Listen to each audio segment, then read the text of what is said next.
Watu 7 wamefariki dunia na 11 kujeruhiwa baada ya ndege UPS kuangukia karibu na uwanja wa ndege wa Louisville siku hii ya leo. Taarifa za awali zinaonyesha kuwa ndege hiyo ilipata tatizo wakati ikikaribia kutua, hali iliyosababisha ajali mbaya. Mamlaka za uwanja wa ndege na shirika la UPS bado zinaendelea na uchunguzi wa chanzo cha ajali hiyo, huku familia za waathirika wakipatiwa msaada wa dharura. Lakini pia aliyewahi kuwa makamu wa rais wa Marekani Dick Cheney, ambaye alihudumu chini ya Rais George Bush na alikuwa miongoni mwa watunga sera wa Marekani kipindi cha vita na mabadiliko ya kiuchumi, amefariki dunia akiwa na umri wa miaka 84.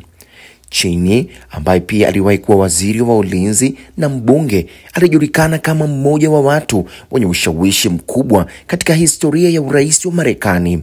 Alikuwa sehemu muhimu ya uundaji wa sera za vita dhidi ya ugaidi baada ya mashambulizi ya Septemba 11 na aliathiri kwa kiasi kikubwa mwelekeo wa sera za usalama na ulinzi wa taifa hilo. Kwa taarifa zingine kama hizi, tafadhali usiache kusubscribe Ngasa TV, lakini pia kutufuatilia kwenye kurasa wetu wa Instagram tunaotumia kama Ngasa Media.